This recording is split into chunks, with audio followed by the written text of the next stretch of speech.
Assalamualaikum warahmatullahi wabarakatuh. Alhamdulillah alladzi bi ni'matihi tatimmu shalihah. Segala puji bagi Allah Jalla Jalaluh yang karena nikmatnya kebaikan-kebaikan menjadi sempurna. Ucapan ini seringkali diungkapkan oleh Rasulullah sallallahu alaihi wasallam tatkala beliau mendapatkan nikmat, dan sejatinya seluruh hidup kita adalah nikmat dan karunia ilahi. Allahumma salli wa sallim wa zid wa barik wa an'im ala al-habibil mustafa wan nabiyil mujtaba sayyidina wa maulana Muhammadin wa ala alihi wa ashabihi wa man iqtafa. Ya Allah, semoga salawatmu, salam, berkah dan nikmat senantiasa kau curahkan untuk hamba kekasihmu, untuk baginda Nabi kita Muhammad alaihi salatu wassalam, untuk seorang hamba yang dipilih sebagai penutup para nabi, untuk seorang hamba yang diutus sebagai rahmatan lil alamin, untuk alam semesta ini. Makanya kalau tadi pembawa acara mengatakan kita berada di zaman yang krisis toleransi, kayaknya enggak. Kita berada di zaman yang orang salah memahami toleransi, bahkan kadangkala sampai kebablasan toleransinya. Wailah kalau kita lihat, Masya Allah, toleransinya terlalu berlebihan sehingga menjadikan sebagian mereka keluar dari agama Allah dengan toleransi. Maka kita bersalawat kepada Nabi yang senantiasa dipuji oleh Rabbi, Nabi kita Muhammad alaihi salatu wassalam. Bayangkan di antara cinta Allah kepada Nabi kita, Nabi Allah Jalla Jalaluh tidak pernah memanggil nama Nabi dalam Al-Quranul Karim. Memanggil, tidak pernah. Yang ada memberikan informasi, Muhammadun Rasulullah, informasi. Tapi ketika Allah memanggil Nabi kita, beliau panggil dengan ucapan ya ayyuhan nabiyyu, ya ayyuhar rasul. Subhanallah. Ini karena Allah cinta kepada hambanya, dan kita harus cinta kepada Rasulullah sallallahu alaihi wasallam. Di antara bentuk dan bukti cinta yang sangat ringan adalah bersalawat kepada beliau. Dan dalam setiap salat kita senantiasa mengatakan assalamu alayka ayyuhan nabi wa rahmatullahi wa barakatuh. Kita tidak mengatakan assalamu alayka ya Muhammad. Kita mengatakan assalamu alayka ayyuhan nabi wa rahmatullahi wa barakatuh. Maka antum nih, kita semua yang mengaku sebagai umatnya Nabi Muhammad sallallahu alaihi wasallam, tatkala disebut nama beliau, antum jangan bengong.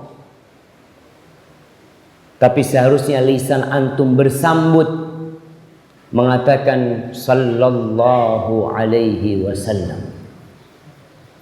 Tapi ada orang-orang pelit, ada orang-orang bakhil, dan ada di antara kita yang meremehkan salawat kepada Nabi alaihi salatu wassalam. Padahal itu termasuk kunci kebahagiaan hamba. Semoga salawat bersambung untuk keluarga beliau, bersambung untuk anak-anak beliau, dan untuk para sahabat Nabi yang terutama untuk Abu Bakar As-Siddiq, untuk Umar bin Khattab, untuk Utsman bin Affan, untuk Ali bin Abi Thalib, dan untuk semua sahabat Nabi yang mereka telah dipilih oleh Allah untuk mendampingi Rasulullah sallallahu alaihi wasallam. Sebagian orang berkata, andai kau hidup di masa itu, andai aku berjumpa dengan Rasul sallallahu alaihi wasallam, aku akan membela agama Allah ini, aku akan berjuang untuk beliau, aku akan memberikan segala yang aku miliki. Belum tentu, jemaah. Ada orang-orang yang berjumpa dengan Rasulullah sallallahu alaihi wasallam, Allah sungkurkan wajahnya dalam api neraka. Apakah Abu Lahab tidak berjumpa dengan Nabi? Berjumpa. Abu Jahal tidak berjumpa dengan Nabi? Berjumpa. Ibn Ubay bin Salul, Ra'sul Munafiqin, tidak berjumpa dengan Nabi? Berjumpa dengan Nabi. Kita nggak tahu apabila kita hidup di masa itu, maka antum syukuri, antum lahir Islam, dapat nikmat dari Allah Subhanahu wa taala, hidup di keluarga yang Islam, dan semoga mati husnul khatimah. Amma ba'd, ahibati fillah. Pagi hari, tepatnya di pertengahan bulan Syawal 1438 Hijriah, kita perlu mengulangi kajian kita tentang toleransi, yang sebenarnya ana rasa tidak perlu buat antum. Ana lihat wajah-wajah yang ada di masjid ini, wajah-wajah yang penuh dengan toleransi. Tapi ada orang-orang di luar yang salah memahami toleransi. Yang sebagian di antara mereka tidak pernah datang ke rumah Allah, tidak pernah ngaji, tidak pernah membaca Al-Quranul Karim dengan tafsirnya, sehingga mereka mengeluarkan pernyataan-pernyataan tentang toleransi yang kebablasan. Sebagian mengatakan semua agama sama. Semua agama sama. Siapa yang mengatakan itu? Apakah orang-orang ahlul kitab mengatakan semua agama sama? Tidak. Orang Nasara tidak mengatakan semua agama sama. Bahkan mereka gencar melakukan pemurtadan di banyak tempat, karena mereka tahu semua agama tidak sama. Mereka meyakini hanya agama mereka yang benar. Lalu muncul Muslim atas nama tokoh agama, berbicara di sebuah televisi atau berbicara di media, mengatakan semua agama sama. Allah tidak melihat kepada agamanya, Allah melihat kepada amalnya. Subhanallah. Ya, mungkin dia tidak membaca tadi surat yang dibaca oleh imam di rakaat kedua. Qul ya ayyuhal kafirun. Sebagian orang, masya Allah, sensi kalau dengar ucapan kafir. Kenapa kau sensi? Padahal itu kau baca, disunahkan dibaca sebelum subuh, disunahkan dibaca 2 rakaat setelah maghrib. Senantiasa disunnahkan kau membaca Qul ya ayyuhal kafirun la a'budu ma ta'budun. Bicara tentang ibadah, bukan bicara tentang muamalah. Dan di akhir ayat apa yang dikatakan? Lakum dinukum syuf waliyadin. Nggak sama. Agamamu sama, nggak sama. Tapi kalau kamu bicara toleransi, jangan mengajari ikan berenang.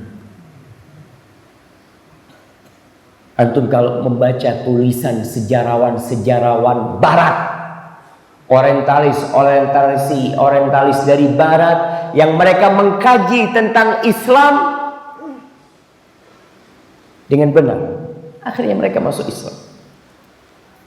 Banyak cuma itulah, ketika ada orientalis yang masuk Islam, apa media barat akan mengangkatnya? Lah, taruh di kotak, taruh di laci.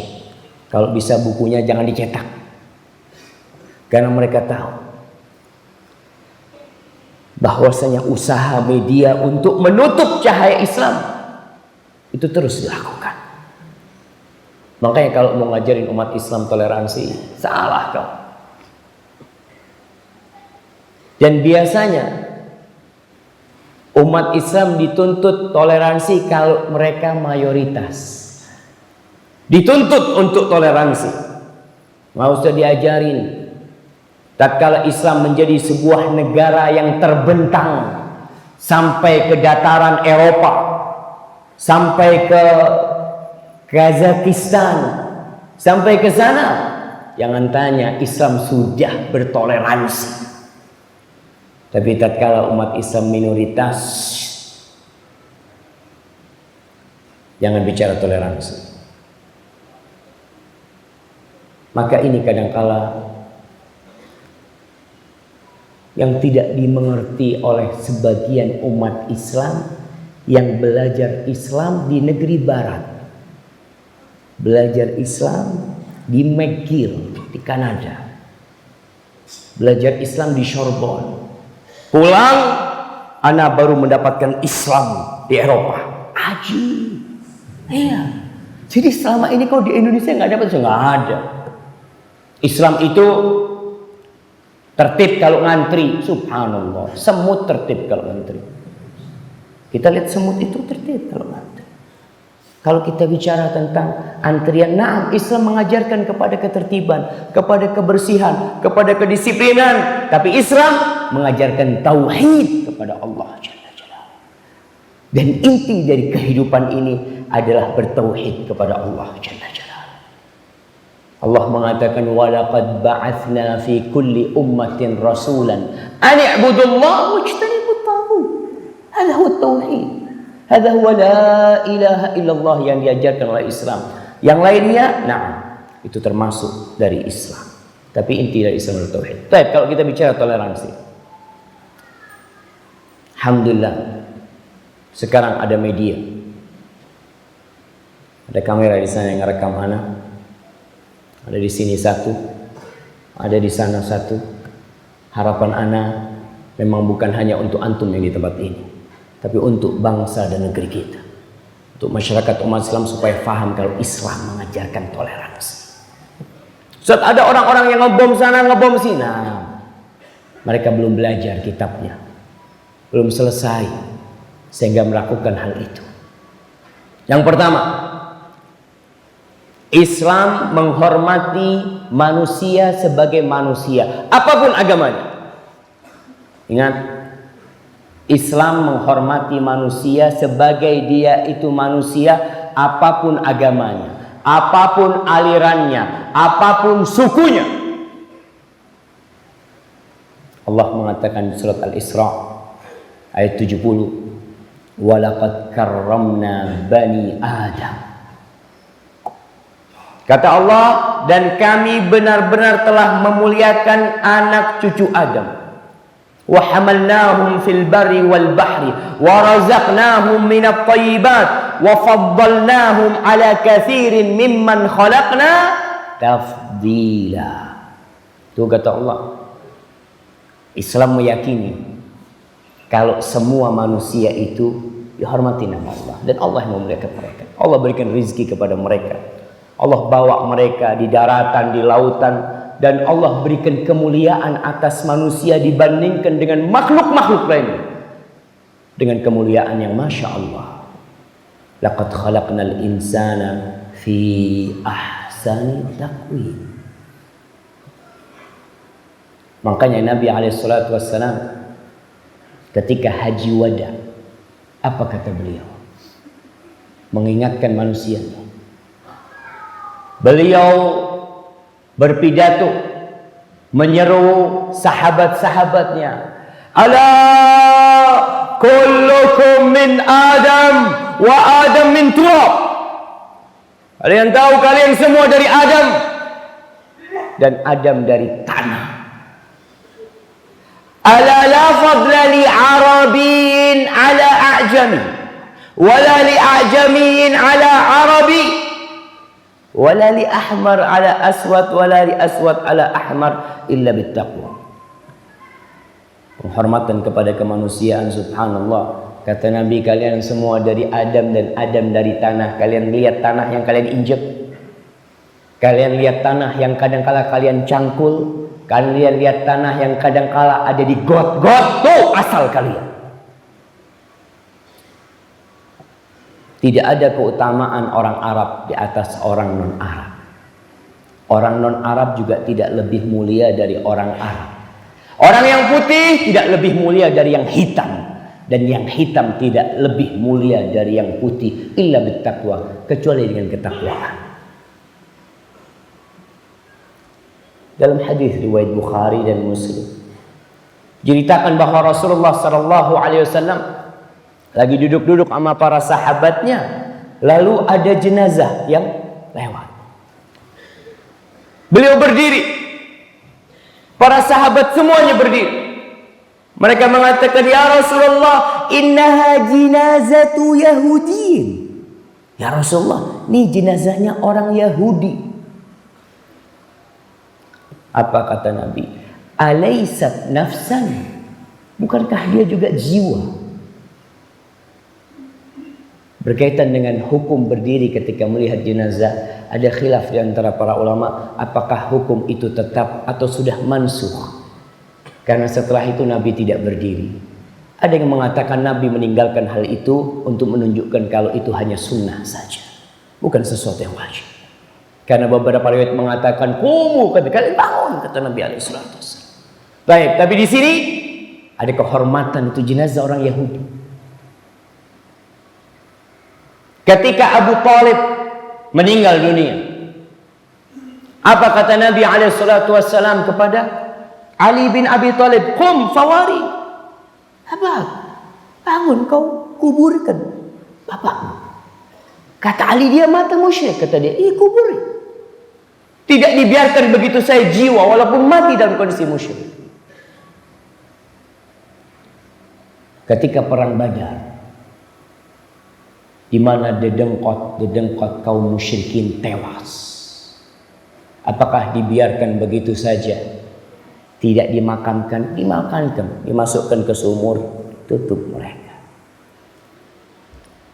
Tuh, toleransi Islam yang pertama adalah mengajarkan menghormati manusia sebagai manusia. Jadi kalau ada istilah kemanusiaan, udah jauh Islam bicara tentang kemanusiaan.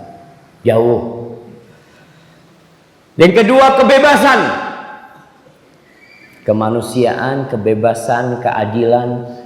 Ini yang menjadi slogan siapa? Jadi slogan orang-orang yang mengajak kepada HAM. Oh, kau mau bicara tentang kebebasan dalam Islam. Masya Allah. Kita lihat bagaimana Islam mengajarkan kebebasan beragama. Nggak ada pemaksaan dalam beragama. Lihat Islam, Ustaz, Islam kan perang menuju ke Mesir. Islam berangkat ke Eropa. Nah, tapi tidak ada pemaksaan dalam beragama sama sekali. Bahkan disinilah umat Islam kalau mau jadi Islam yang benar, yang dibaca apa? Quran, Facebook, yang dibaca Al-Quranul Karim. Baca tuh Quran. Jelas-jelas Allah mengatakan la ikraha fid din. Nggak ada pemaksaan dalam beragama, nggak ada.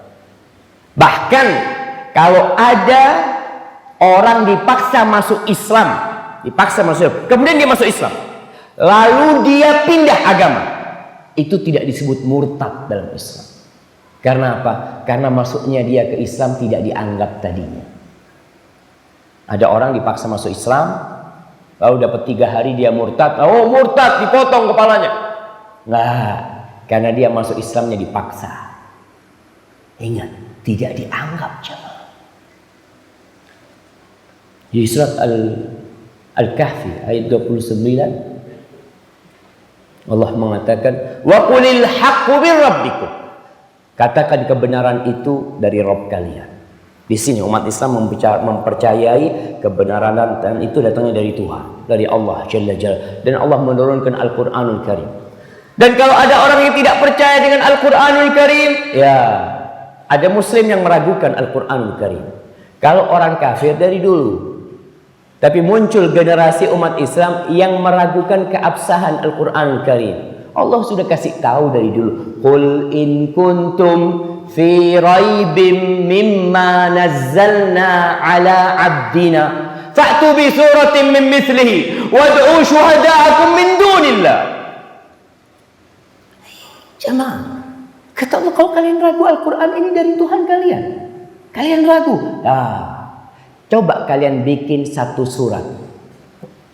Satu surat, bukan satu Al-Quran, bukan satu juz, satu surat yang sama dengannya. Kalau kalian panggil tuh profesor, kalian panggil guru-guru, kalian panggil ahli-ahli, semuanya bikin satu surat,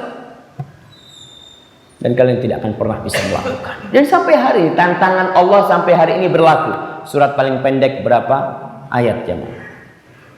3 ayat. Bikinlah kayak inna a'tainakal kautsar. Maka Allah katakan wa qulil haqqu mir rabbikum. Kebenaran itu dari Rabb kalian. Tapi Allah mengatakan faman syaa'a falyu'min wa man syaa'a falyakfur. Barang siapa yang ingin beriman, tafadhol beriman. Yang ingin kufur, monggo. Bahkan di surat lain Allah mengatakan in takfuru antum wa man fil ardi jami'an fa innallaha ghaniyyun hamid. Kalau kalian semuanya kufur, semua penduduk bumi yang jumlahnya berapa miliar sekarang? 7 miliar, 8 miliar, semuanya, dan semua bangsa jin itu semuanya kufur, itu tidak akan mengurangi kekayaan Allah. Allah tetap maha kaya dan Allah tetap maha terpuji. Nih kebebasan. Tatkala Islam masuk ke Andalusia, apakah dipaksa orang-orang Spanyol untuk masuk Islam? Tidak. Tatkala Islam masuk ke Mesir, apakah dipaksa orang-orang Egypt untuk masuk Islam? Nah, sampai hari ini ada tuh gereja-gereja kuno, mulai zamannya Amr bin As ketika masuk ke Mesir, sampai hari ini. Karena tidak ada pemaksaan dalam Islam.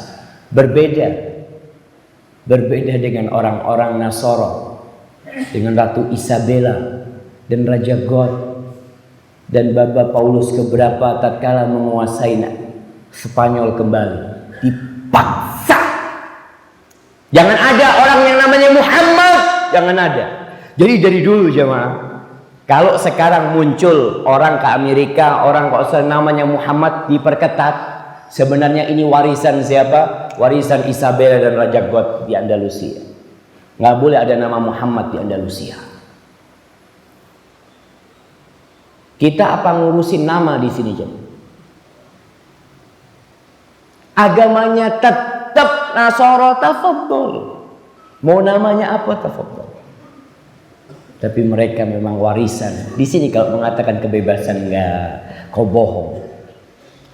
Cuma menang omongan, dan itu penting jemaah. Kadang-kala media ini memutarbalikkan fakta. Dan kita sudah sampai masanya di mana Rasulullah sallallahu alaihi wasallam mengatakan yukhawwanu fiha al-amin wa yu'tamanu fiha al-kha'in. Di masa orang yang amanah dikatakan pengkhianat. Orang yang pengkhianat dikatakan amanah. Yusaddaqul kadhib wa yukadzdzabus shadiq. Orang yang benar ngomongnya dikatakan pendusta. Orang yang pendusta dieluk-elukan. Kita sampai ke masa itu, dan media yang senantiasa melakukan hal itu. Makanya antum sebagai umat Islam ya harus memanfaatkan media dengan cara yang benar untuk menampakkan bagaimana kebebasan dalam Islam. Thomas Arnold, dia salah satu orientalis yang masuk Islam kemudian. Dia mengatakan kita tidak pernah mendengar satupun usaha memaksa orang di negeri-negeri yang dikuasai oleh Islam untuk masuk Islam. Kalau itu terjadi, habis Nasoro itu jauh. Di Andalusia kan ada. Habis itu Nasoro di Palestina, kata dia. Sangat mudah jamaah Islam untuk melakukan itu. Ratusan tahun Islam berada di mana? Di Palestina. Sampai datangnya Salibiyin. 800 tahun Islam berada di Andalusia. Apa nggak bisa membumi hanguskan semua orang yang tidak mau masuk Islam? Bisa. Tapi itu bertentangan dengan syariat Islam. Nabi di kota Madinah kumpul sama orang Yahudi, kumpul sama orang-orang musyrikin yang ada di Madinah, kumpul sama mereka, bertetanggaan iya, tapi ada batasan-batasannya, tidak kebablasan. Baik. Yang pertama tadi udah, sekarang yang keberapa? Yang kedua, kemudian yang ketiga, bicara keadilan. Keadilan bahasa Inggrisnya apa? Justice. Ya. Apa yang mereka bisa bicarakan? Justice, humanisme, kemudian apa lagi jemaah? Kebebasan. Apa bahasa Inggrisnya kebebasan? Apa? Liberal. Iyalah, liberal aja. Freedom. Freedom. Nah, itu yang mereka bicarakan. Ayat kita bicara keadilan Islam. Di surat An-Nisa ayat 58, Allah mengatakan innallah ya'murukum an tu'addul amanat ila ahliha wa idza hakamtum bainan nas. Ingat, bainan nas. An tahkumu bil adli. Innallaha ni'imma ya'idzukum bihi innallaha kana sami'an basir. Nih, kata Allah, Allah menyuruh kalian untuk menunaikan amanat kepada pemiliknya. Muslim, kafir, semuanya. Kalian tunaikan amanat. Dan kalau kalian menghukumi di antara bainan nas, bukan bainal muslimin. Ingat, bainan nas. Makanya kita akan melihat bagaimana Rasulullah sallallahu alaihi wasallam ketika di Madinah Yahudi ribut sama Ansor, itu Nabi bertindak adil, jemaah. Karena Allah mengatakan wa idza hakamtum bainan nas an tahkumu bil adl. Kalian harus berhukum dengan adil. Jangan karena kalian penguasa kemudian kalian mendolimi yang lemah. Itu terjadi. Penguasa-penguasa yang zalim, mereka meninggalkan keadilan. Jemaah rahimakumullah. Masya Allah.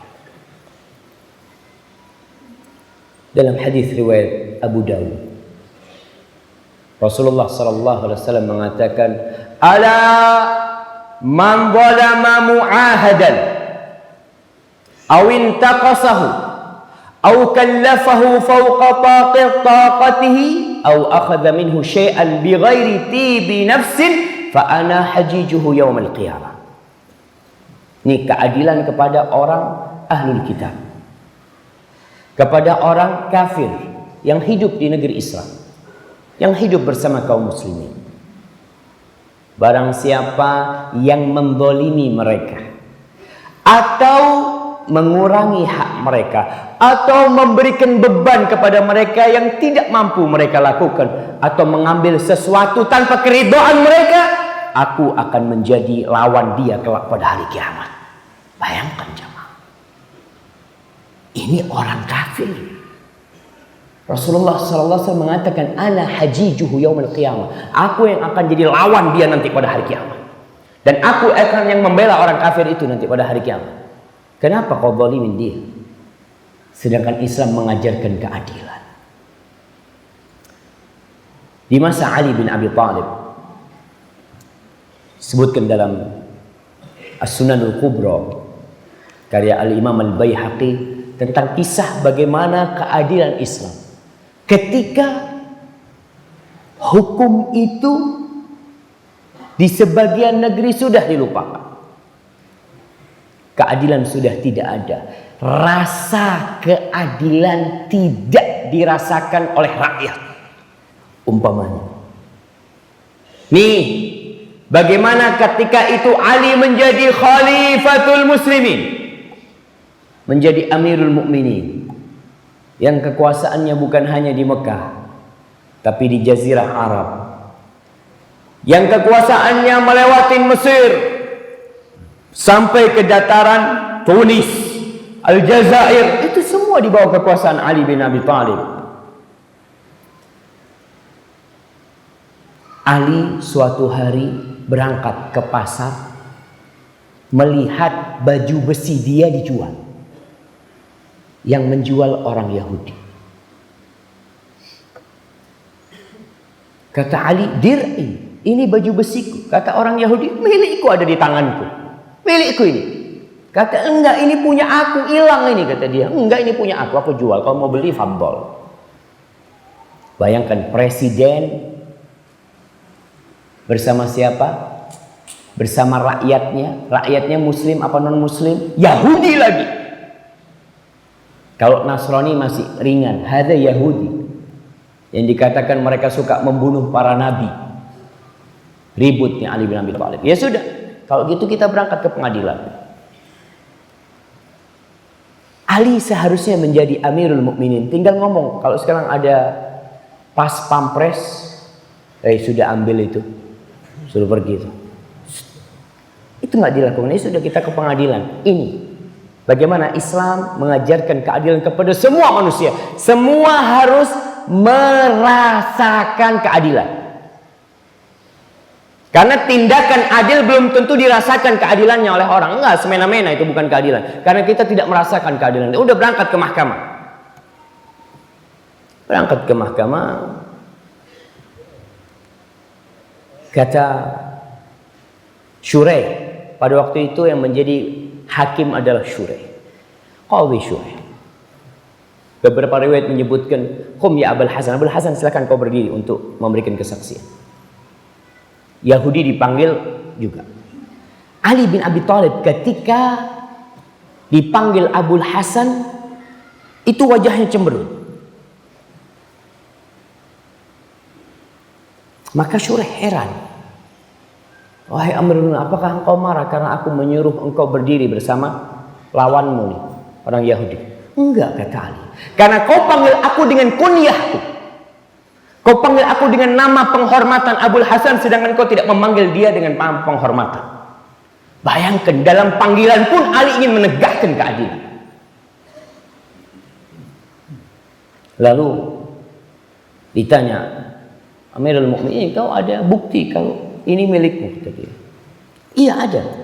Anakku Hasan, dia jadi saksi bahwasanya itu adalah baju besiku. Kata dia, nggak boleh kesaksian anak untuk orang tuanya. Nggak boleh kesaksian anak dalam orang tuanya. Anak akan belain orang tuanya. Nggak boleh. Subhanallah. Kata Ali bin Abi Thalib,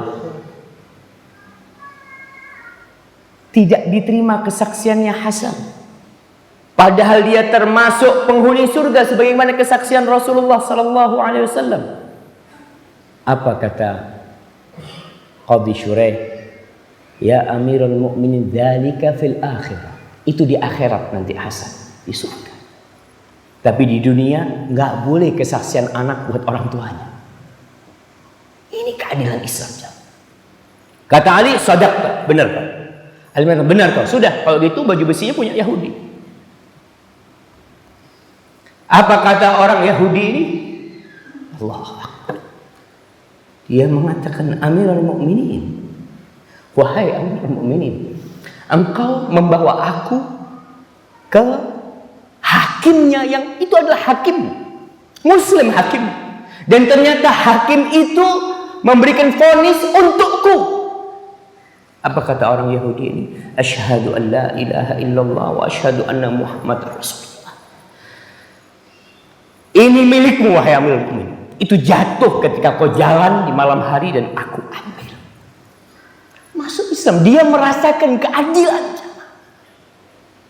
Maka kalau ada orang-orang yang mengatakan Islam tidak toleransi, kau lihat dalam hukum pun ketika Islam yang berkuasa, Islam yang berada di atas, nih rakyat Yahudi adalah rakyat pinggiran mungkin dia, yang tidak punya pembela-pembela. Tapi ternyata tetap, Masya Allah. Ana izin minum dulu jamaah.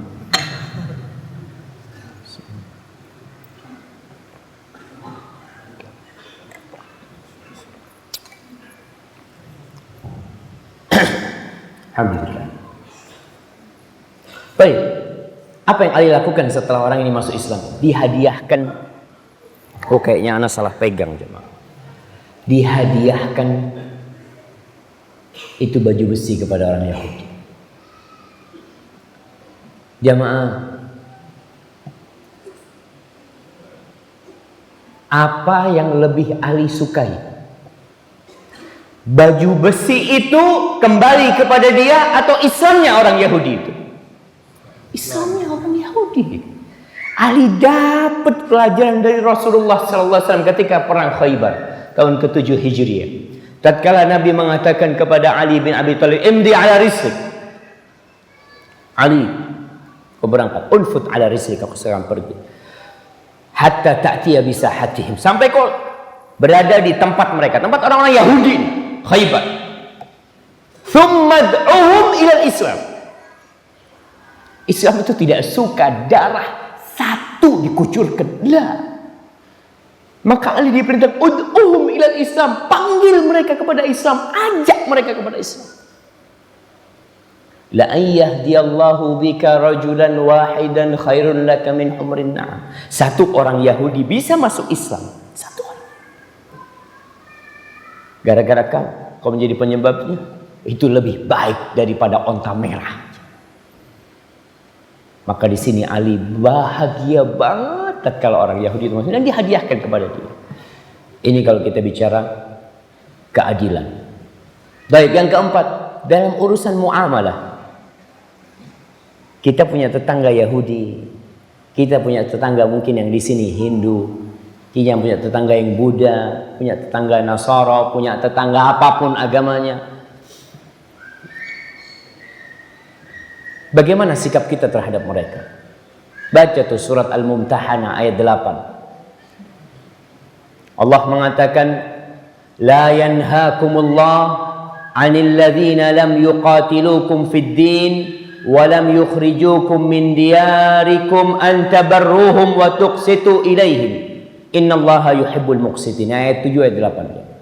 Kata Allah, Allah tidak melarang kalian untuk berbuat baik, untuk berbuat adil kepada siapa? Kepada orang-orang yang tidak memerangi kalian fiddin, dalam agama.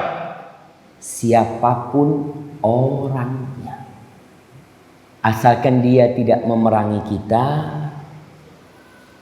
asalkan dia tidak mengusir kita dari tempat kita, maka kita diperintahkan berbuat baik kepada mereka. Allah cinta kepada orang-orang yang berlaku adil. Terus kenapa ada perang? Kenapa sejarah Islam mencatat adanya pembunuhan-pembunuhan, darah yang dikucurkan? Ya, ini kau harus paham. Innama yanhaakumullah 'anil ladzina qataluukum fid-din. Yang Allah larang kalian berbuat baik adalah kepada orang-orang yang memerangi kalian dalam urusan agama. Nggak boleh kita memerangi orang-orang Islam, membantu umat-umat Islam, lalu kita berbuat baik terus sama mereka. Nggak boleh. Gimana kau berbuat baik sama mereka? Nggak boleh.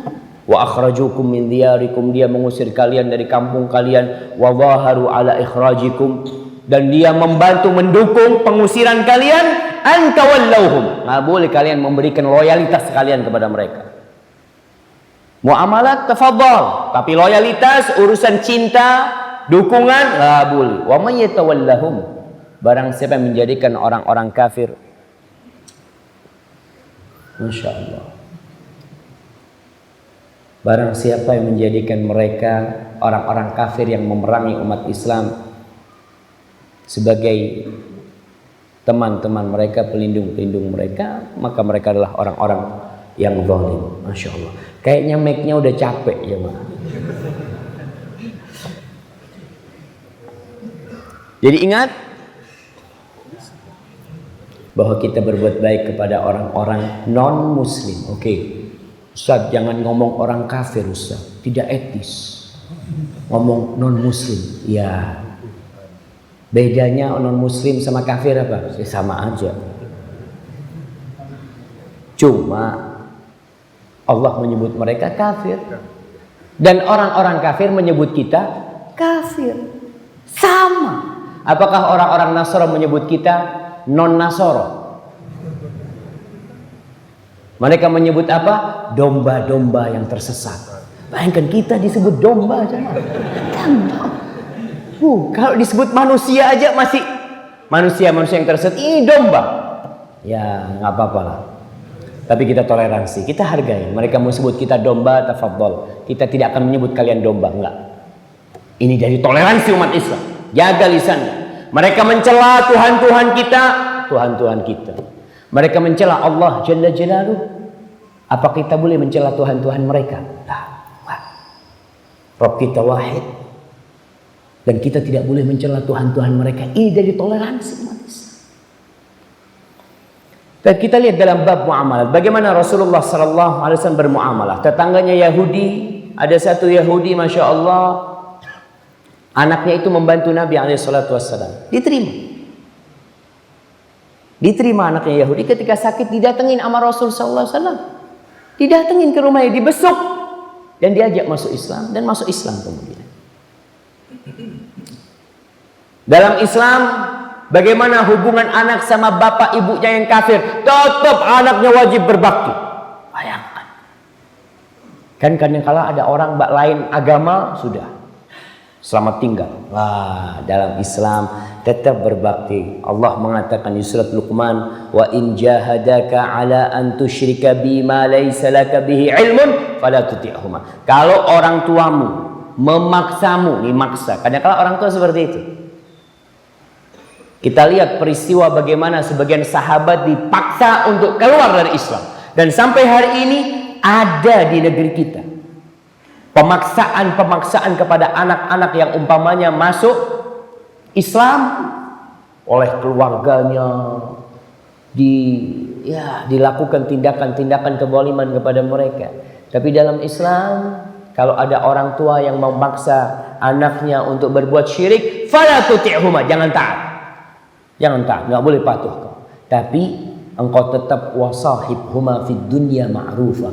Engkau wajib berbakti kepada keduanya, menemani keduanya dengan cara yang ma'ruf. Tetap. Orang tuanya kafir nggak, anak nggak akan kasih makan biar dia masuk Islam. Boleh anak seperti itu. Ayahku, ingat kau sudah sakit-sakitan, aku nggak akan kasih makan kau sampai kau masuk Islam. Boleh? Boleh jemaah. Tetap kau kasih makan orang tuamu. Kau rawat orang tua. Dan ini yang menunjukkan indahnya Islam. Al-Auza'i pernah kedatangan satu orang dari Tastur, dari daerah Irak atau Iran sana, ke Libanon. Dia belajar, dilihat sama Auza'i, ini kok orang asing ya, nggak biasa ngaji di situ. Ditanya, kau dari mana? Dari Tastur, kata dia, atau Tustur nama negerinya. Ditanya, bagaimana keluargamu? Kata dia, keluargaku masih majusi. Dia masuk Islam, keluarganya masih majusi. Bapakku majusi, kata dia. Coba kau pulang. Disuruh pulang sama Auza'i, kau pulang. Siapa tahu bapakmu bisa dapat hidayah lewat engkau. Kau pulang. Kasihan bapakmu. Pulang ya. Berangkat ke Tustur. Sampai Tustur ternyata abahnya sakit. Dirawat sama anaknya. Dirawat. Bapaknya heran sama anaknya. Yang pulang dari Libanon ke Tustur. Hanya untuk merawat orang tuanya. Dia tanya, nah agamamu ini apa sih? Kalau agamaku anak muslim. Diceritakan Islam tuh mengajarkan ini itu macam-macam. Akhirnya ayahnya mengatakan asyhadu an la ilaha illallah wa asyhadu anna Muhammad Rasulullah sallallahu alaihi wasallam. Setelah itu meninggal dunia ayah. Bayangkan. Sampai seperti itu Islam mengajarkan toleransi. Baik, Asma binti Abu Bakar. Ibunya dia musyrik. Suatu hari datang ke Madinah. Mau jumpain Asma. Anaknya mau dijumpai. Asma takut. Dia laporan kepada Nabi SAW. Ya Rasulullah. Inna ummi qadimat wahya raghibah. Wahai Rasulullah SAW. Ibuku datang dalam kondisi dia masih musyrik. Apa yang harus aku lakukan? Apa kata Nabi SAW? Sili ummaki. Tetap kau jaga silaturahim dengan ibumu. Kau berbuat baik sama ibumu. Seperti ini Islam mengajarkan jamaah. Jadi ada keponakannya yang non muslim, oh jangan dibantu dalam Islam, kau bantu. Saat dia musyrik, ya kau bantu. Dengan ini mungkin ada hidayah Islam buat dia. Kita enggak kadang-kala jamaah, selamat tinggal. Kecuali mereka memerangi. Ini enggak kadang-kala, kita yang harus berusaha ngambil hati mereka. Al-Imam Bukhari dalam kitabnya Al-Adabul Mufrad meriwayatkan dari Mujahid bin Jabr bahwa Abdullah bin Amr bin As, ini ada orang-orang kumpul di rumahnya Abdullah bin Amr bin As. Lalu sahabat Nabi ini mengatakan kepada pembantunya dia atau budaknya dia, budaknya ini lagi ngulitin kambing. Anak semalam makan kambing, nggak tahu apakah yang menyuguhkan kambing ke anak berbagi kepada tetangganya yang non muslim, nggak tahu. Mudah-mudahan berbagi. Nah, ini lagi ngulitin kambing. Ya gulam, kata Abdullah bin Amr, ya gulam, idza faragta fabda bijarnya Yahudi. Kalau kau udah selesai, kau mulai dengan tetangga kita yang Yahudi. Yang pertama yang Yahudi. Antum bisa bayangin. Antum kebencian Yahudi kepada Islam jangan ditanya. Oh, kayaknya waktu Anda belum 1 jam. Baik. Kata Abdullah bin Amr bin As, mulai dengan tetangga yang Yahudi. Kita nih umat Islam belajar ini enggak? Kalau kita bikin makanan, yang dicari yang muslim doang. Ini Hindu jangan dikasih. Cari yang muslim. Aduh, jauh banget yang muslim. Ya udah enggak usah dikasih, makan sendiri. Nah, belajar kalau babul muamalah Islam, masya Allah. Fabda bijarnya Yahudi. Faqala rajulun minal qaum, yang hadir itu di tempatnya Abdullah bin Amr bin As mengatakan, al Yahudi aslahakallah. Orang Yahudi yang kau mau kasih, semoga Allah memperbaikimu.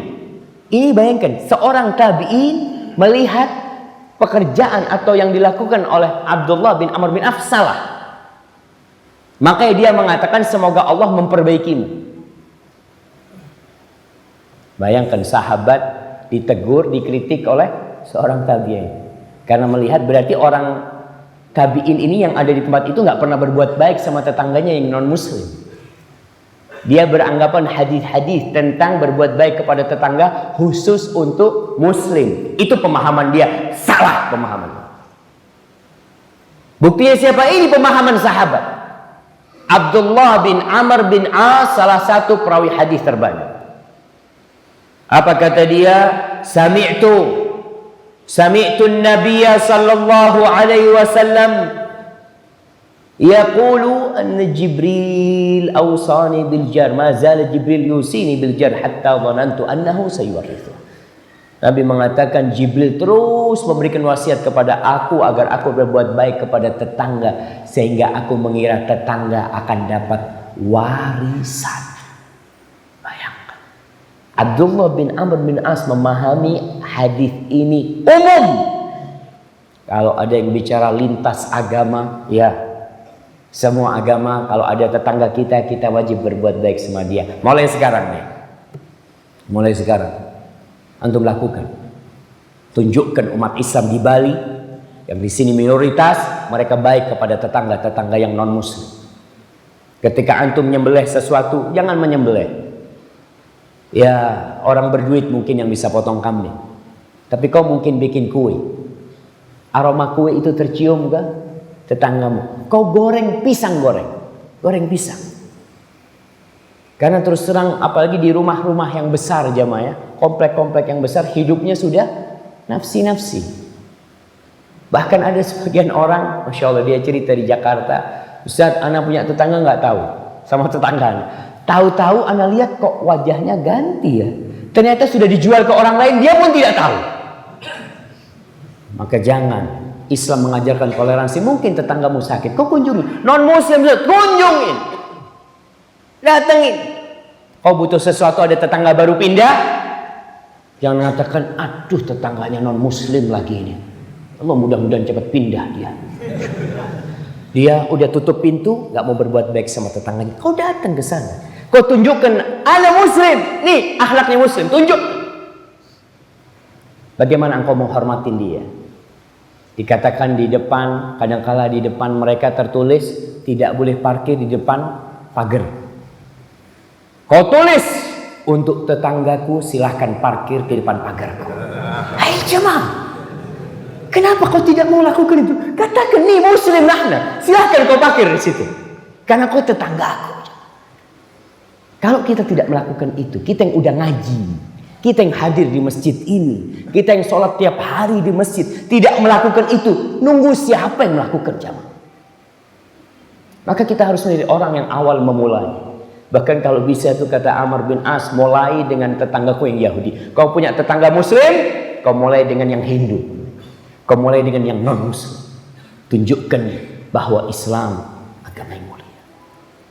Baik, yang terakhir, Umar bin Khattab radhiyallahu taala anhu, ketika menerima kunci Ilya Masjidil Aqsa, dia berangkat sendiri. Orang-orang Nasara, penguasa Ilya, penguasa Baitul Maqdis, tidak mau menyerahkan kunci itu kecuali kepada Amirul Mukminin. Padahal pemimpin perangnya adalah Abu Ubaidah Amir bin Jarrah. Diturutin sama Abu Ubaidah. Iya, kalau kau kepingin yang nerima itu adalah Amirul Mukminin, kita panggil. Berangkat nih. Berangkat ke Palestina. Akhirnya ditulis surat perjanjian. Dia tulis, dikatakan Bismillahirrahmanirrahim. Ini perjanjian sama penduduk Ilya. Hadza huwa ad-dhaman alladhi muniha li sukkani Aliyah. Ini adalah garansi, adalah jaminan yang diberikan kepada rakyat penduduk Aliyah. Ilya itu sebutan buat Baitul Maqdis. Min qibali khadimillah Umar, dari pembantu Allah Umar bin Khattab. Bayangkan Umar tawaduknya mengatakan ana khadimullah. Ya memang kita ini semuanya adalah hamba Allah. Fahuwa, dikatakan huwa Umar, fahuwa yu'amminuhum ala ashkhasin. Umar memberikan jaminan keamanan kepada personal mereka. Wa babaihim, dan barang-barang mereka. Wa kanaisihim, dan gereja-gereja mereka. Wa sulbanihim, dan salib-salib mereka.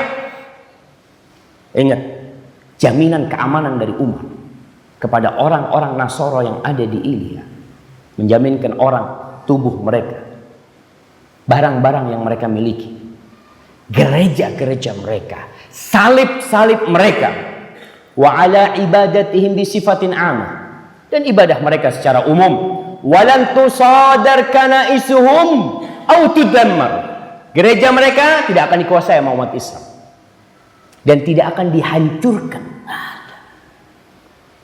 Jadi Islam, bayangkan, menghormati jemaah gerejanya fadl. Maka tatkala Islam masuk ke Andalusia, antum baca sejarah Andalusia jemaah. Tatkala Islam masuk ke Spanyol sampai ke Cordoba, itu kalau antum lihat sekarang Jami' Cordoba, yang katedral yang terbesar yang ada di sana, itu miliknya orang Nasara. Ketika Islam datang dibeli separuhnya, dibeli, bukan dikuasai, dibeli. Terus separuhnya lagi dibeli lagi. Yang namanya akad jual beli yang mereka mau, karena mereka melihat orang Nasrani udah sedikit, ada apa terus dipertahankan. Lebih baik dibeli supaya dapat fulus. Dan terjadi ini hari-hari ini kita lihat. Di Amerika, di Eropa, umat Islam membeli gereja. Dibeli. Ini dalam kondisi pemimpinnya muslim, tidak dikuasai dengan paksa. Dibeli. Kalau sekarang pantas beli, karena memang dia nggak bisa nguasain. Tapi dari dulu umat Islam tidak pernah melakukan. Dan ini ditulis jemaah. Walan tufrad alaihim ayya quyud fi mawdu'id din. Dalam urusan agama tidak akan diberikan catatan-catatan syarat-syarat yang memberatkan mereka. Walan yata'arrad ahadun minhum lil mudayaqah. Tidak akan ada satu orang pun di antara mereka yang akan mendapatkan tindasan dari umat Islam. Tidak ada. Ditulis hitam di atas putih. Makanya seorang penulis barat yang namanya Angelius Rebuburt, aduh anak susah bacanya, dalam kitabnya History of Palestina, dia mengatakan ini nih kita harus mengakui.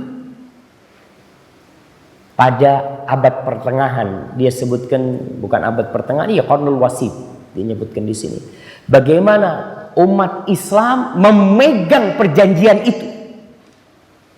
Artinya itu bukan hanya dari Umar, terus setelah Umar meninggal dunia, datang khalifah yang selanjutnya Utsman bin Affan. Utsman meninggal dunia, datang khalifah yang selanjutnya Ali bin Abi Thalib, dilanjutkan oleh Muawiyah bin Abi Sufyan, dilanjutkan oleh Bani Abbasiyah. Setelah itu terus dijaga. Tidak mengatakan, oh ini kan Umar dulu, kita kan bukan Umar, ini Islam. Maka silahkan orang-orang yang masih berpandangan Islam itu tidak toleransi, ya mungkin tadi ada oknum-oknum umat Islam yang nggak paham bagaimana Islam menghormati orang-orang non-Muslim di negeri Islam yang penguasanya Muslim, apalagi seperti di negeri kita, apalagi antum yang minoritas di tempat ini. Tunjukkan dan mudah-mudahan dengan antum senantiasa menampakkan keindahan Islam lillahi ta'ala, bukan untuk cari muka. Mudah-mudahan orang-orang itu dapat hidayah sehingga mereka masuk ke Islam, sehingga apa yang Allah firmankan, wa ra'aitan nas yadkhuluna fi dinillahi afwaja, masuk mereka insyaallah. Dan sekarang kita mulai lihat bagaimana orang-orang dengan adanya media, ya. Selama ini media barat itu tertutup. Sebelum ada internet ini, orang barat hanya tahu Islam dari guru mereka yang kafir, dari pendeta-pendeta mereka. Tatkala media terbuka, di sini penduduk Eropa baca tentang Islam, lihat Mekah, lihat Ka'bah, lihat orang-orang sholat, lihat haji. Di sini kemudian Allah memberikan hidayah kepada mereka, dan mereka akan terus yuriduna ayyudfi'u nurallah bi afwahihim. Mereka ingin mematikan cahaya Allah dengan lisan mereka, dengan media mereka, dengan tulisan mereka. Wallahu mutimmu nuri. Allah akan sempurnakan cahaya. Hadza wallahu a'lam bissawab. Itu yang bisa Anda sampaikan pada kesempatan kali ini. Apabila benar itu dari Allah Jalla Jalaluh, kalau ada yang salah dan kurang berkenan itu dari diri Anda pribadi, Allah dan Rasul terbebaskan dari kesalahan kita. Toleransi atau tasamuh banyak bersifat luas. Bagaimana dengan internal di umat Islam itu sendiri? Bila manhaj, istilah dalam sisi buruk, kalau urusannya dan kalau urusannya dari kelompoknya, mereka tak menghadir untuk mendengarkan kajian. Ada tahdir, bahkan sampai ada takfir. Bagaimana kita bersikap sebagai seorang penuntut ilmu?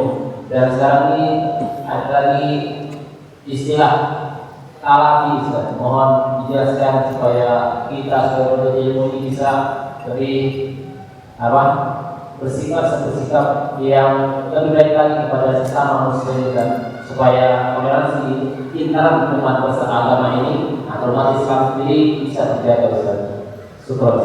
Barakallah. Masya Allah. Iya, pertanyaan yang sangat menarik sekali jamaah, ya. Walaupun tadi kita berbicara tentang toleransi dengan non-muslim, kadang-kala kita perlu berbicara tentang al-ukhuwah al-islamiyah itu sendiri. Bicaranya bukan toleransi, bicaranya adalah persaudaraan. Dalam Islam, hadis Nabi SAW jelas, unsur akhaka zaliman aw mazlum. Bantulah saudaramu yang muslim dalam kondisi dia berbuat zalim atau dalam kondisi dia dizalimi. Maka saudara kita ini ada dua, berbuat zalim atau menzalimi. Bagaimana sikap kita terhadap saudara-saudara kita? Ya sabar menghadapi mereka, senantiasa berdoa. Dan dalam urusan khilaf, memang khilaf itu ada dua macam, perlu ditekankan. Khilaf itu ada khilaf sa'ir, Khilaf yang memang diperkenankan ada ruang untuk beda pendapat di situ. Dan ada khilaf yang tidak boleh ada beda pendapat. Dan dalam khilaf yang ada ruang untuk beda pendapat harus berlapang dada. Adapun berkaitan dengan hadir kajian, jamaah itu pilih-pilih ustaz. Sebenarnya wajar aja. Kita ketika di Madinah ada banyak ustaz di Masjid Nabawi. Orang itu mau ngaji, milih. Aku kayaknya nyaman sama ustaz fulan, fadhol datang. Aku nggak enak ustaz. Oh wajib hadir, nggak ada kata wajib hadir. Ketika kau memang merasa enggak aku kok kurang pas sama ustaz, tafadhol nggak masalah. Tapi tetap kita saling mendoakan, saling menjaga ukhuwah Islamiyah. Karena nggak bisa dipaksakan. Anak kadang-kala ditegur di Jember. Ini ada panitia kajian. Dari Jember datang dia, ada omongan dari masyarakat. Ini kenapa sih orang-orang kalau Ustadz Syafiq yang hadir kok rame? Kalau Ustadz Fulan yang hadir kok cuma sedikit? Ana ngomong, Ana selalu sampaikan, kok hadir ambil manfaat dari Ustadz-Ustadz yang mereka mengajak kepada sunnah dengan pemahaman salafus saleh kok aja. Tapi mereka tetap tidak hadir. Apa Ana bisa maksa? Nggak bisa. Jadi memang paling tidak yang Ana ingin tekankan, para penuntut ilmu, belajarlah ilmu dari mereka yang tidak mengajak kepada kelompok. Ingat, tidak mengajak kepada kelompok, tapi mengajak kepada Allah dan Rasul-Nya. Nabi disuruh ud'u ila sabili rabbik. Kau panggillah kepada jalan Rabb. Panggil kepada jalan Rabb. Bukan kepada diri harus gabung sama Anda. Karena kalau sudah terjadi pengkotakan jamaah, terjadi fanatisme dalam beragama, ya rusak. Fanatisme madhab aja. Kalau antum membaca sejarah fanatisme madhab 4 nih.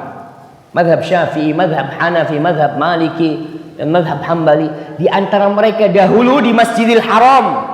Sebelum Malik Abdul Aziz masuk ke Masjidil Haram, di Masjidil Haram itu ada 4 mihrab. Antum bisa bayangin. 4 mihrab. Yang pertama sholat, mazhab yang pertama Hanafi. Sholat. Yang Syafi'i, yang Maliki duduk. Ngeliatin mereka sholat. Udah selesai, yuk kita sholat. Yang mazhab Maliki. Selesai Maliki sholat, yang mazhab Syafi'i. Seperti itu fanatisme dalam mazhab. Sampai waktu yang dekat jamaah. Dan sebagian orang mengatakan, sebagian mazhab nih, tidak boleh Syafi'i menikah dengan Hanafi. Itu terjadi. Adapun berkaitan dengan masalah adanya tahdzir, adanya mungkin takfir, dan kita harus belajar. Harus belajar Islam secara utuh, secara kafah. Dan penuntut ilmu itu menyibukkan diri dengan menuntut ilmu. Kau belajar, jangan ngikutin ributnya yang di atas. Kadangkala penuntut ilmu ini bikin masalah yang kecil jadi besar banget. Padahal nggak ada masalah. Ya udah kau belajar, kau nuntut ilmu. Ada istilah tadi disebutkan talafi. Talafi itu artinya yang rusak ya. Ya biarinlah. Kau jalan menuntut ilmu, cari keridhaan Allah Jalla Jalaluh. Mudah-mudahan Allah meridhoinya. Dan saling mendoakan. Kita tahu mungkin ada saudara kita, ini saudara Ana Ustaz, Masya Allah. Ke masjid enggak? Liberal. Apalagi liberal jemaah. Kalau ngelihat orang pakai jenggot, oh, kambingnya mau lewat. Ya, fadhal.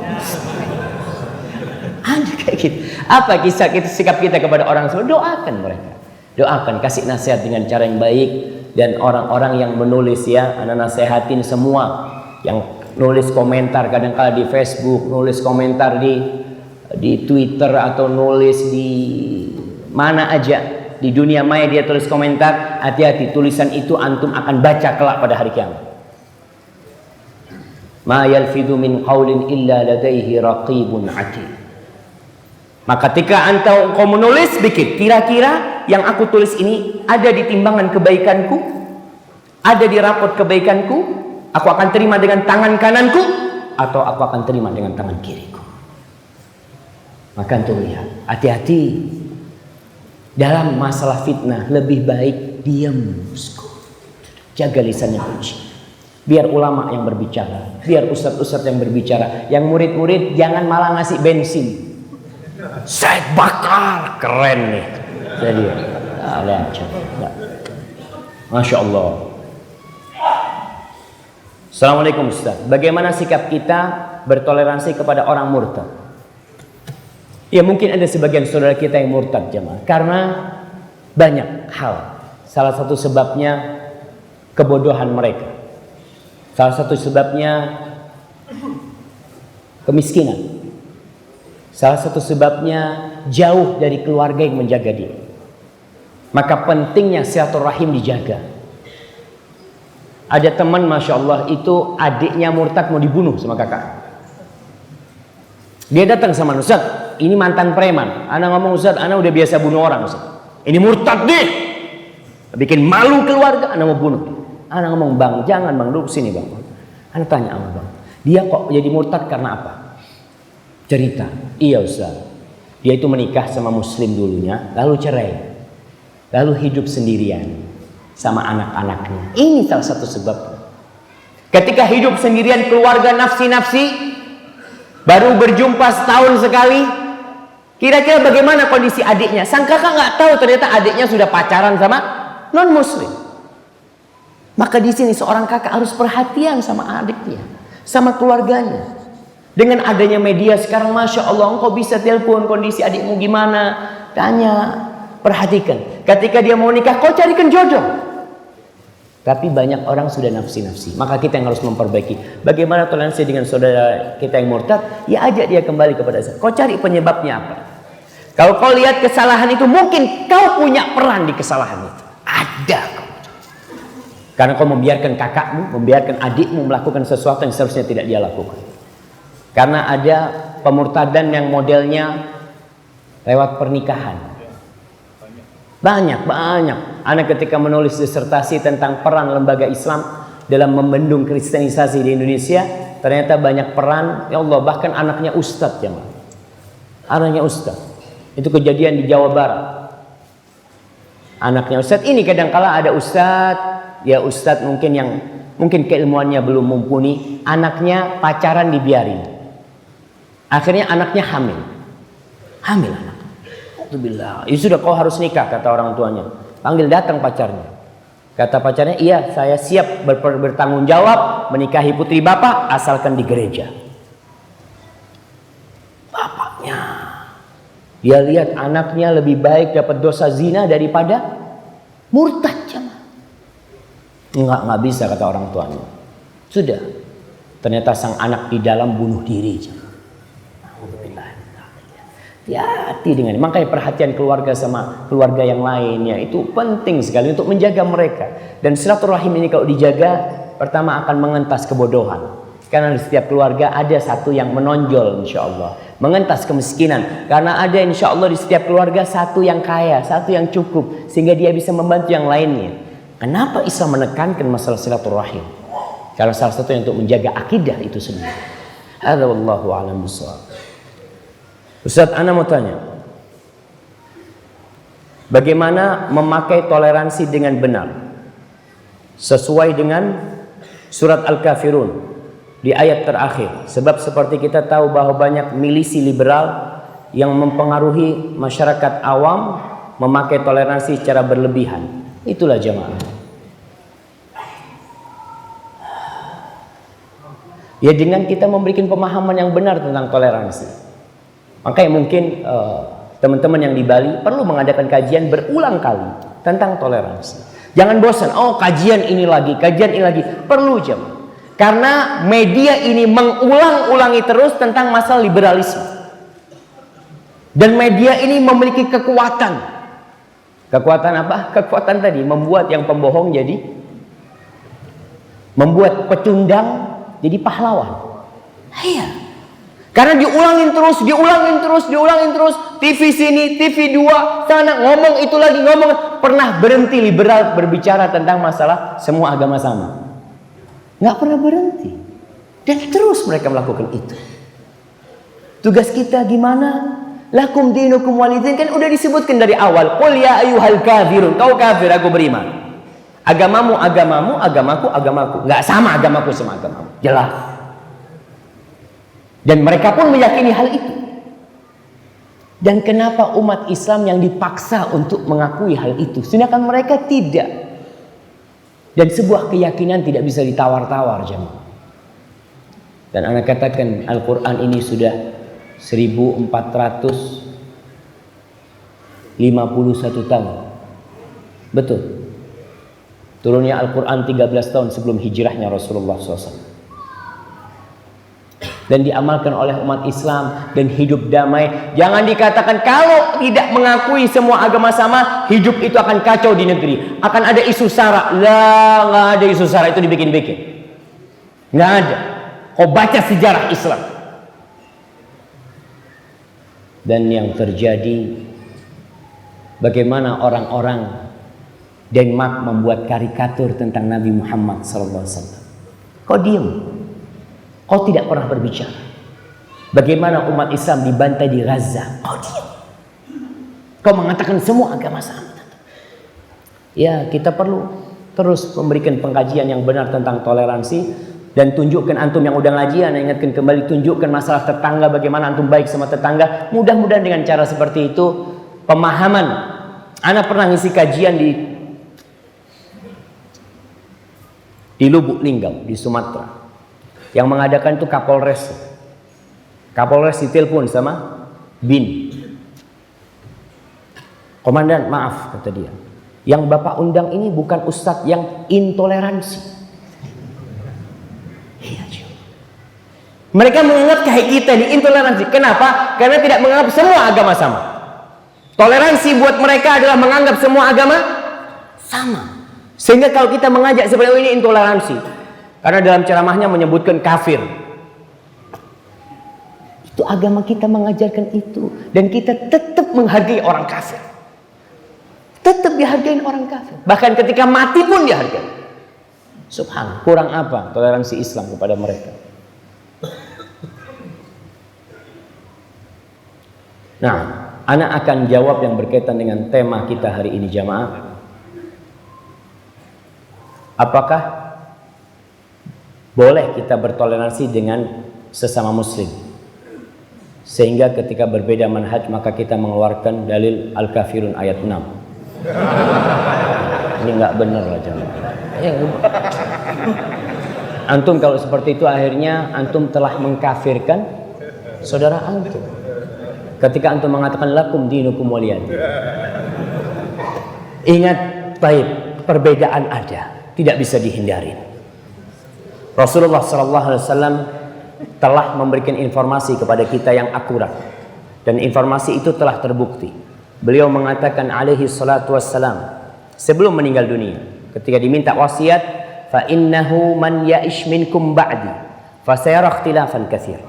Sesungguhnya siapa di antara kalian yang hidup setelah aku mati.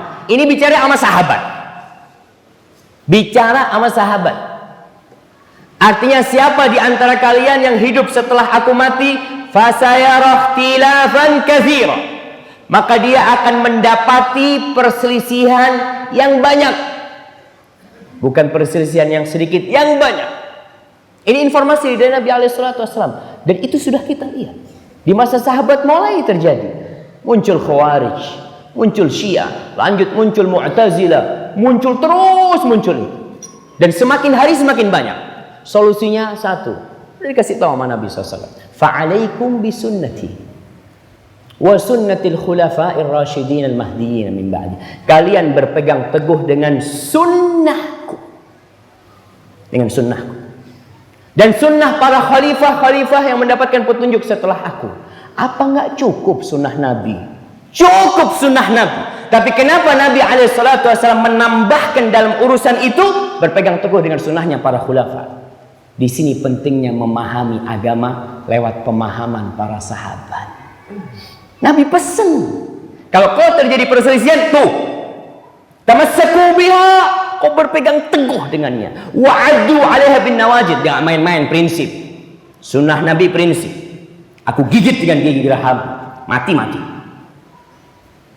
Wa iyyakum muhdatsatil umur. Kalian hati-hati dengan perkara-perkara yang baru dalam urusan agama. Fa inna kulla muhdatsatin bid'ah kulla bid'atin dhalalah. Salah satu ciri aliran keras itu menyebutkan hadis kullu bid'atin dhalalah. Iya, ini aja. Ini disebutkan salah satu ciri aliran keras itu menyebutkan kullu bid'atin dhalalah. Itu hadis Nabi alaihi salatu wassalam. Oke, kita nggak boleh sampaikan. Oke, kita taruh di sini. Kita sampaikan itu pesan Nabi. Kalian hati-hati dengan perkara-perkara yang baru dalam urusan agama. Hati-hati. Kita ingin bersatu, dan dengan berpegang teguh dengan sunnah akan bersatu. Tapi tetap perpecahan itu tetap ada. Dan Nabi alaihi salatu wassalam mengatakan, iftaraqatil yahud ala 71 firqa wa iftaraqatin nasara ala 72 firqa wa sataftariqu hadhihi al-ummah ila 73 firqa kulluha finnar illa wahidah. Akan berpecah belah umatku ini menjadi 73 golongan. Perpecahan tidak bisa dihindarkan. Solusinya apa? Tanya, yang selamat itu cuma satu. 72 di neraka, yang satu selamat. Para sahabat tanya, yang selamat itu siapa? Ma ana alaihi wa ashabi. Wa ashabi. Ma ana alaihi wa ashabi. Yang aku berada di atasnya sunnah. Wa ashabi, ini sahabat-sahabat Nabi Muhammad SAW. Memahami Islam dengan pemahaman mereka. Dan tolong kita berusaha menjaga hati jemaah. Dan urusan perselisihan, tadi antum belajar, antum jangan ribut-ribut, ikut ribut, antum pelajarin, aku mau belajar sunnah Nabi, mau belajar sunnah para sahabat, sehingga aku mengerti, jangan ribut tentang fulan, ada yang kerjanya baca tahdiran terus. Senang dia di Facebook, ada, ya, kirim, share ke sana, antum seharusnya baca Al-Quran Karim, antum baca Al-Quran Karim, dan share Al-Quran itu kepada mereka, sampaikan Al-Quran itu kepada mereka. Jamaah, ana cukupkan di sini jamaah karena entar lagi mau kajian lagi. Apabila yang ana sampaikan benar itu dari Allah Jalla Jalaluh, kalau ada yang salah dan kurang berkenan itu dari diri ana pribadi, Allah dan Rasul terbebaskan dari kesalahan itu. Mohon maaf apabila ada yang tidak ana jawab dari pertanyaan ini. Subhanakallahumma wa bihamdika asyhadu an la ilaha illa anta astaghfiruka wa atubu ilaik. Assalamualaikum warahmatullahi wabarakatuh.